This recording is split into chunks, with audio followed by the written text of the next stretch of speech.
Hello everyone, welcome. Today we are talking about four altcoins: XRP, XLM, XDC, and QNT. The best buys on the market, but which is the best buy of all four? Now, for full transparency, I hold the cryptos in this order, so I might be a bit intentionally biased towards some. So take the ratings that I give with a pinch of salt. Now, for too much jargon, technical analysis, Fibonacci retracements, and whatnot, let's talk about the utility, the partnerships, and the tokenomics, and rate it out of 10. So I really appreciate if you leave a like down below, and let's get straight into the video. Okay, so firstly, a huge misconception I see of these four coins in specifics is the idea of a coin being too expensive and rather buying a coin priced in pennies. For example, if I spent $100 worth on XRP, I would get 157 XRP, versus if I spent $100 worth of QNT, I would get 0.98 QNT. Just because XRP is cheaper, just because I get more XRP coins, does not mean that is going to grant more returns. With that thinking, I'd rather buy $100 worth of Shiba Inu, which would give me 11.5 million tokens, but we know how that would turn out. The real focus should be the market cap and the total addressable market, which will be a huge focus of today's video. Okay, so what's the best way to find the utility of a crypto and how valuable it will be in the future? It's putting the market cap versus the total addressable market. What is that? It's basically how much opportunity there is. For example, if you're a leader in a sector, but the market is small, that is no good. Now, obviously, no company is going to capture 100% of the market share, but bigger the better. So we're going to go against how big of a difference is there from the market cap to the TAM, and how promising are the results. Okay, so first up with XRP, we have a market cap of $33 billion, ranked 5th of all cryptocurrencies. We have to have a big market of opportunity, and we do with cross-border payments. And it's shown in a recent infographic of the global payment leaders, a survey, 300 leaders, 45 countries, and 70 plus business lines at 97% believe blockchain technology and cryptocurrency will have a significant or very significant role in enabling faster payments within the next 3 years. They are dissatisfied with the current legacy rails for cross-border payments. They want another solution. That solution is XRP, right? The medium of exchange of value between entities of other currencies. And not to mention, Ripple already has hundreds of banks signed up. And so how big is the actual market share for cross-border payments? Well, according to the Bank of England, they estimate it to grow from 150 trillion in 2017 to 250 trillion by 2027. Also, Juniper Research expect B2B payments to go to $40 trillion globally. That is insane. There is so much room for growth compared to the market cap in terms of the actual market share.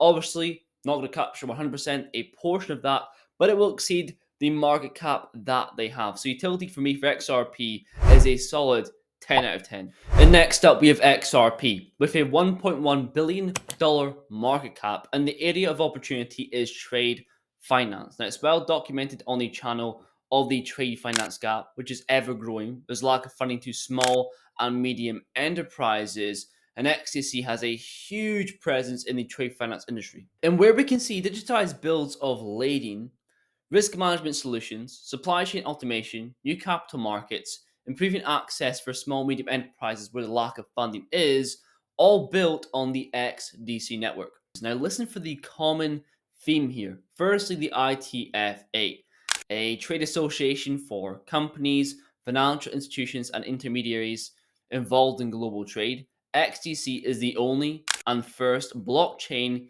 ecosystem member. Secondly, the TFD initiative, a consortium of banks, companies, financial institutions with the goal of liquefying trade finance.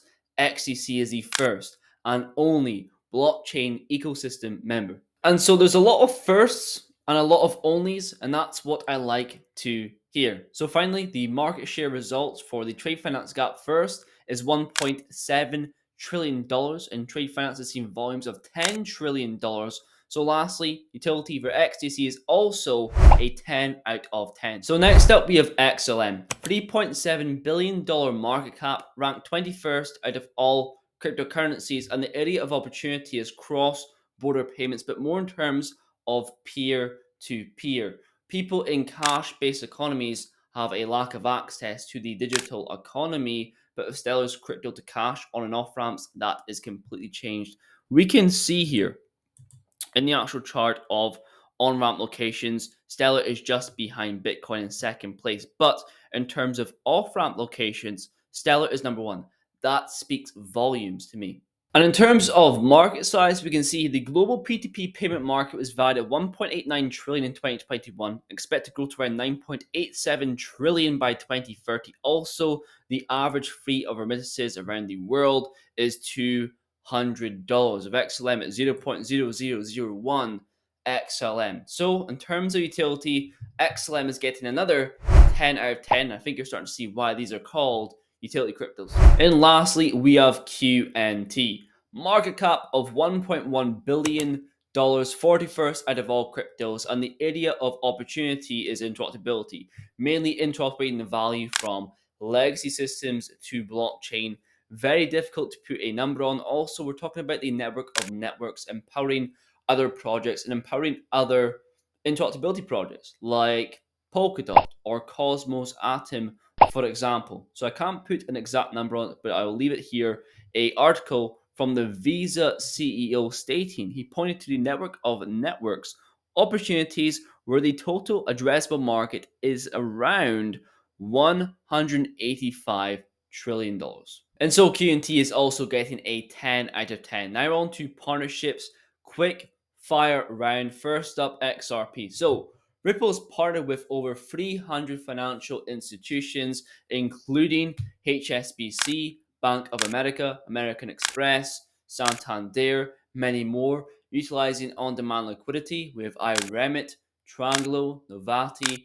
So considering a lot of these aren't actually even utilizing XRP just yet, but they're all solid partnerships, final score is 9 out of 10. Next up, we have XDC, partnered with IMDA Trade Trust, where they launched initiative in the curation and financing of MLETR digital trade documents. They're also partnered with DC United, a American soccer or football club. Also partnered with SBI VC Trade, a crypto exchange part of the SBI group. And they're also part of the TFD initiative, the DNI initiative, the ITFA. Mainly regulated connections. Some are quite old, some are notable. So I'm going to give it an 8 out of 10. Next up, we have Stellar XLM. First up, Circle, a payment and treasury infrastructure for the internet. We have MoneyGram, a payment transfer company. We have CoinMe, a crypto exchange where you can buy and sell cryptocurrency in the real life form. We also have IBM, an American computer manufacturer. We have Novata Group, just to name a few. Some are quite old, not too many new partnerships. We mainly heard MoneyGram time and time again. So solid 8 out of 10. And lastly, Quant Network. We have Oracle, the largest database management company. We have Nexi, the largest payment operator in Europe. We have UST. We have the Bank of England, the Bank of International Settlements, the Central Bank of Central Banks. We also have LatChain, building the Latin American dollar. So many high quality partnerships. That's why I'm giving Quant Network a 10 out of 10 on this one, because not only when it comes to these partnerships utilizing Quant Network's technology, the Overledger, that the Overledger actually needs QNT. Compared to Ripple, not every partnership involves XRP. And this is coming from someone's biggest hold, that is XRP, which I showed at the start of the video. Now moving on to tokenomics, this is where I feel the X coins fall short. XRP, 100 billion max supply, 52.6% in circulation, and 41.7 billion in escrow, which is unlocked monthly. Not the best, not the worst. 6 out of 10. And next up, we have XDC. Total supply is 37.7 billion, and the circuit supply is 13.8 billion. And with every block, 5.5 XDC is minted to reward token holders. So it's inflationary, right? The tokens are increasing over time. Probably the worst out of the bunch. 5 out of 10. Then we have XLM, 50 billion max supply and 54.6% in circulation. The tokenomics do not scream that the token is going to pump, but utility says a different story. So final result, 6 out of 10. And lastly, we have QNT. Tokenomics is QNT strong point. 14.8 million max supply, 81% circulating, no more ever made. and combined with the actual utility of the QNT token being more scarce than Bitcoin, which I explained in a recent video, go and check that out for my reasoning, the final result for QNT is 10 out of 10.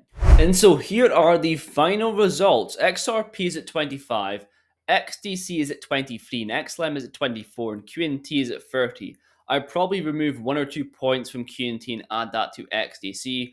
I do not think it should be last place at all, but I think that's pretty fair scores in terms of utility, comparing the market cap to the total addressable market, the partnerships, and the tokenomics. But this is irrespective of price right now, opportunities in the market. For example, XDC is pumping through the roof. I wouldn't buy that right now. For example, QNT is at $100. I would probably buy that right now. There's a lot of things based on that, but please let me know down below, do you agree or disagree with this list? What order would you put these cryptos in? Remember, this is only my opinion, but if you made it this far in the video, thank you very much for watching. Please leave a like down below, and I will definitely see you guys in the next one.